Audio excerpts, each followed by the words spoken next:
Segurtasuna hain izan da anitza eta zabala, planta kutsagarrientzat onartzen zituzten kokapenak aldatzen joan behar izan zituztela, eta berri. 2013ko azaroan berri pozgarri bat jaso genuen Gipuzkoar guztiok, eharratzen albistea bai. Errauste planaren proiektua bertan bera eratu zen, eta gaur egun ere horrela jarraitzen du. Pozez ospatu genuen, gogoratzen bazterke, abenduko 29 batean, Usurbilen ospatu genuen.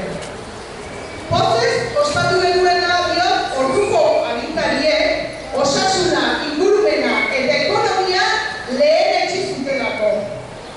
Azken lau urteotako garaipenetako bat izan da hori, baina ez bakarra. Beste bat ere izan dugu. Osasuna eta ingurumena babesten dituen eta errausketa behar ez duen kudeaketa eredua eraikitzea. Horretan aritu gara asko eta asko. Hau da, zero zabor bidea posible dela erakusten, ez dela utopia bat.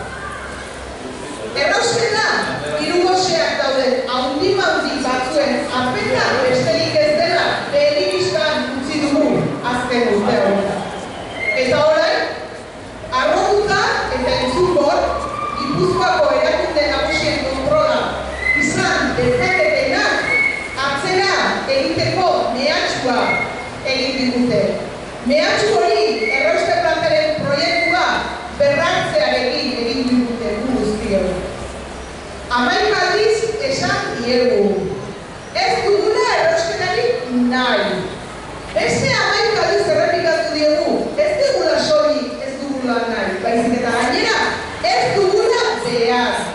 Baina beste behin ere esan behar badiegu, esango diegu. Eta garbi daukagu gaur hemen ikusten dugun honekin, zuek prest zaudetela esateko, ozen esateko.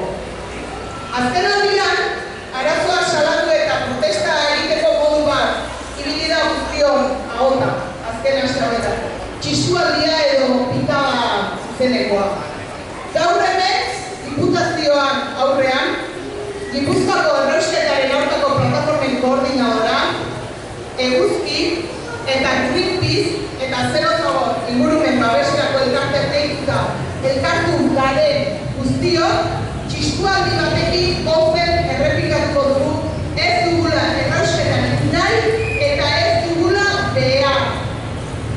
Eraikin zertarako txistualdi hau, txistu horiek eraikin honetako horren artean gera daitezke.